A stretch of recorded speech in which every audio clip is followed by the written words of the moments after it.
प्यारे बच्चों, good morning. 7वीं कक्षा गणित में हमने पिछली कक्षा में प्रायिकता को पढ़ा था। हमने जाना था कि किसी घटना के घटने की जो संभावना है गणित में उसको कैसे मापा जाता है।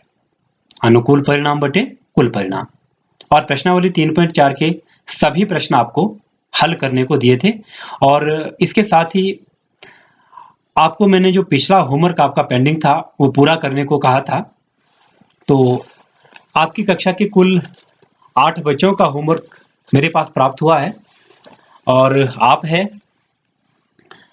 रितिका, शितिका, अनिल, अनीता, श्रेया, मोनिका, वैष्णवी और काकुन, सभी गर्ल्स है और एक भी लड़के का काम नहीं आया है। बॉयज क्या कर रहे हैं? तो जो भी बच्चों आप वीडियो देख रहे हैं बॉयज, आप भी अवश्य होमवर्क करके मुझे भेजें। तो आज हम नया अध्याय यूनिट 4 करने जा रहे हैं, जिसमें हम पढ़ेंगे सरल समीकरण के बारे में कि सरल समीकरणों को कैसे हल किया जाता है। यदि आपके पास कोई मान दिया है, क्या वो मान उस सरल समीकरण का हल होता है या नहीं होता है? कब कोई मान एक सरल समीकरण का हल होता है, ये सभी हम अध्याय 4 में पढ़ेंगे।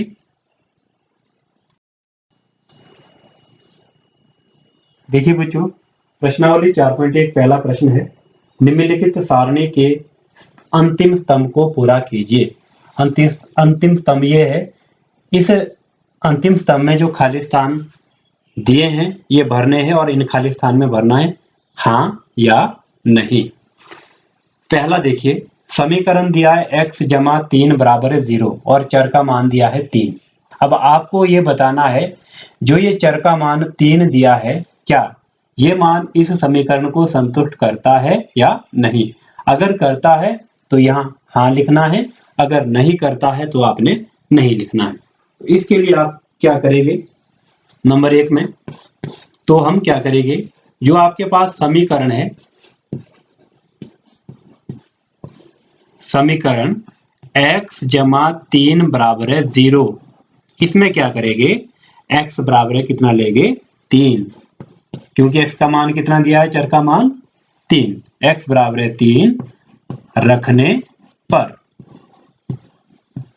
तो क्या आएगा बच्चों, x की जगह में 3 लिखूंगा जमा 3 बराबर है 0, 3 और 3 कितना होगा 6। अब 6 0 के बराबर है नहीं है, ठीक है।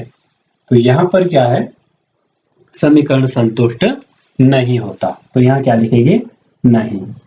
बच्चों, समीकरण संतुष्ट वहां पर होगा जहां पर ये लेफ्ट साइड और राइट साइड दोनों बराबर आएगी। मान लो यहाँ 6 है तो यहाँ भी क्या होना चाहिए 6, यहाँ 0 है तो यहाँ भी क्या होना चाहिए 0। अगर ऐसा आता है तो समीकरण संतुष्ट होगा, अगर ऐसा नहीं आता तो समीकरण संतुष्ट नहीं होगा। इसी तरह इसका मैं दूसरा लेता हूं, ये देखिए x जमा 3 बराबर है 0 और यहां पर x का मान कितना रखना है समीकरण में 0। अब हम क्या करेंगे, जो समीकरण x जमा 3 बराबर है 0 है, इसमें x का मान 0 रख लेते हैं। देखिए, तो x की जगह क्या लिखना है आपने 0 जमा 3 बराबर है 0। अब 0 जमा 3 कितना होता है, 0 जमा 3 होता है 3 और 3 भी 0 के बराबर नहीं है, ठीक है, क्योंकि लेफ्ट साइड में मान कितना आया 3 और राइट साइड में मान कितना है 0। तो हम क्या लिखेंगे, यहां भी लिखेंगे नहीं। तो बच्चों, इस तरह से आपने जो पहला प्रश्न है, मैं इसका एक भाग और कर लेता हूं। कोई मान लीजिए मैं करता हूं इसका 10वां भाग, सीधा मैं 10वां भाग कर रहा हूं, बाकी आप इसी तरह से खुद करेंगे। 10वें भाग में समीकरण क्या है, m/3 बराबर है 2, m/3 बराबर है 2 और चर का मान m बराबर है 0। अब यहां लिखना है हाँ या नहीं। तो आप क्या करेंगे, 10वें की मैं बात कर रहा हूं, जो मेरे पास समीकरण है, समीकरण m/3 बराबर है 2 में क्या करेगी, m का मान 0 रखने पर, तो जहां पर m है वहां क्या लिखेंगे, 0। तो जब आप m का मान 0 रखेंगे, देखिए क्या आएगा, मैं आगे कर रहा हूं इसको, m की जगह 0 लिखा, बटे 3 बराबर है 2, 0/3 बराबर है 2, तो 0/3 कितना होता है, 0 बराबर है 2, क्या 0 2 के बराबर है, नहीं है। तो यहां भी क्या आया, लेफ्ट साइड में और राइट साइड में अलग अलग अंक आ गए, तो यहां भी क्या आएगा, नहीं। बच्चों हाँ वहां पर आएगा जहां लेफ्ट साइड और राइट साइड के जो अंक है वो एक समान हो गए। तो बच्चों इसी तरह आप प्रश्न नंबर पहले के बाकी भाग पूरे करेंगे और जो सारणी है उसको पूरा करेंगे। चलिए प्रश्न नंबर 2 है, जांच कीजिए कोष्टक में दिए हुए मान समीकरण के हल है या नहीं। बच्चों प्रश्न नंबर दूसरे का पहला लिया है मैंने, ये आपके पास समीकरण है n/5 बराबर है 19 और ये चर का मान है n बराबर है 1। अब आपने क्या बताना है कि जो n बराबर है 1 है, क्या ये इस समीकरण का हल है या नहीं। आप क्या करेंगे, n का मान समीकरण में रखेंगे, उसके बाद हल करके देखेंगे क्या लेफ्ट साइड के मान और राइट साइड के मान एक जैसे हैं। अगर एक जैसे हो गए तो ये मान इस समीकरण का हल होगा, अगर एक जैसे नहीं हुए तो मान समीकरण का हल नहीं होगा। तो क्या करेगा हम, n बराबर है 1 का मान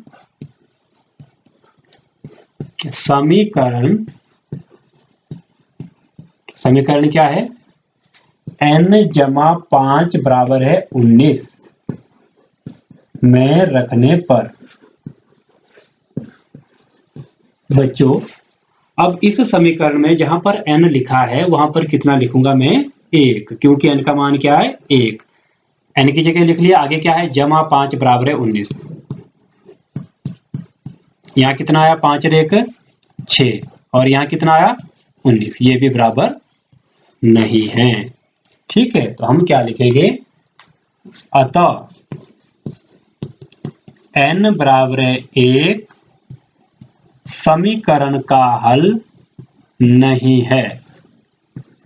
n बराबर है 1 समीकरण का हल नहीं है। तो इस तरह से आपने प्रश्न नंबर 2 को जितने भी इसके भाग है वो पूरे करने हैं। मैं एक भाग इसका और कर लेता हूं, ई। देखिए ई में क्या है, ई में समीकरण है 4p - 3 बराबर है 13। ई है 4p - 3 बराबर है 13। तो 4p - 3 बराबर है 13, p का मान दिया है -4। ये है आपका प्रश्न। आपको क्या करना है, आपको बताना है कि क्या ये p बराबर है -4 इस समीकरण का हल है या नहीं है। तो हम क्या करेंगे, जो p है कितना -4, इसका जो मान है ये समीकरण में रखेंगे। मान समीकरण में रखने पर, आप पूरा समीकरण में लिख सकते हैं, समीकरण की जगह 4p - 3 बराबर है 13, जैसा मैंने a में किया था।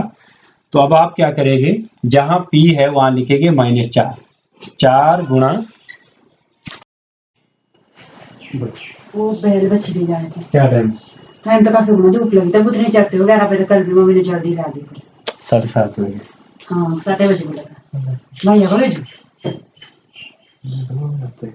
हैं। मैंने वीडियो बना के रखी, इतनी देर डालने के काम करना था मेरा। ये भी चलते हैं फिर पूरे दिन, ये गोलू के बस की बात भी नहीं है। बस क्या है सर अपने हाँ रोता है कि मम्मी के लिए रोटी बनी है, मम्मी इकट्ठी आएगी सर 11 रोटी बन गई। ओ ले जाओ।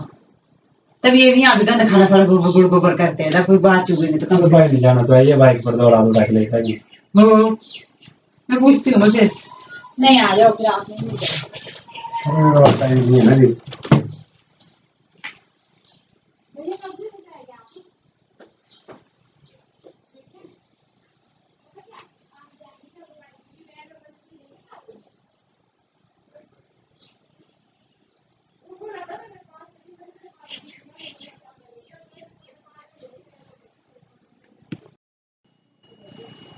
तो समीकरण में 4 गुणा पी, पी का मान -4, -3 आगे है और उसके बाद है 13। 4 पी की जगह -4, ये पी का मान, -3 बराबर है 13।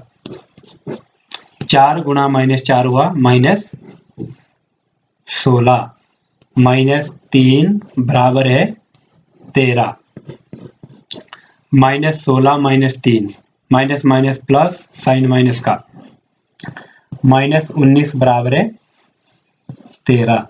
तो -19 13 के बराबर नहीं होता, तो यहां भी क्या लिखेंगे, अतः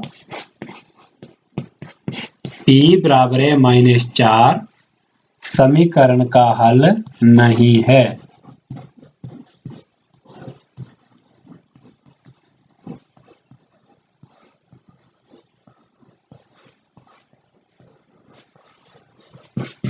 समीकरण का हल नहीं है। तो इस तरह से आपने दूसरे के सभी भाग पूरे करने हैं। बच्चों प्रश्न नंबर 3 है प्रयत्न और भूल विधि। इसका प्रयोग करके आपने समीकरण को हल करना है। आपके पास समीकरण है 5p = 2 = 17। तो इस तरह का एक टेबल बनाएंगे। अब आपके पास पता नहीं है कि p का मान क्या होगा, आप बारी बारी से 0 1 2 3 4 p की जगह रखते रहेंगे, ठीक है। फिर अगर बायां पक्ष दायां पक्ष के बराबर आ गया, जिस मान को रखने पर बायां पक्ष दायां पक्ष के बराबर आ गया, वो मान क्या होगा, समीकरण का हल होगा। देखिए p का मान मैं 0 लेता हूं तो बायां पक्ष मतलब लेफ्ट साइड क्या आएगी, 5p की जगह 0 + 2 क्या बना, 5 गुणा 0 0 0 + 2 हुआ 2, और दायां पक्ष तो 17 है। तो क्या बायां पक्ष दायां पक्ष के बराबर है, नहीं, क्योंकि एक पक्ष 2 है, दूसरा 17 है। इसी तरह से 1 रख लिया मैंने मान, तो यहाँ बायां पक्ष क्या आएगा, मैं इस समीकरण में p की जगह 1 लिखूंगा, तो मेरे पास बनेगा 5 गुणा 1 + 2 कितना बना, 5 × 5 = 2 7। दायां पक्ष कितना है, 17। तो यहाँ भी क्या है, दोनों बराबर है, नहीं है।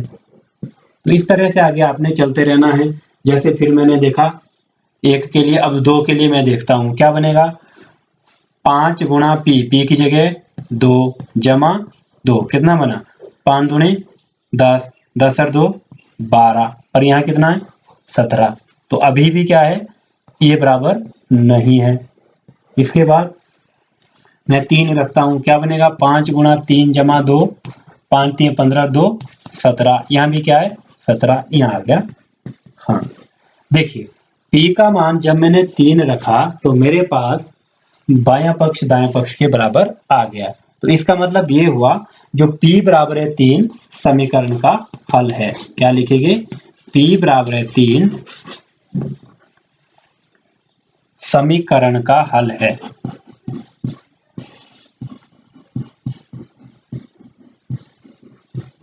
तो इस तरह से बच्चों आपने करना है।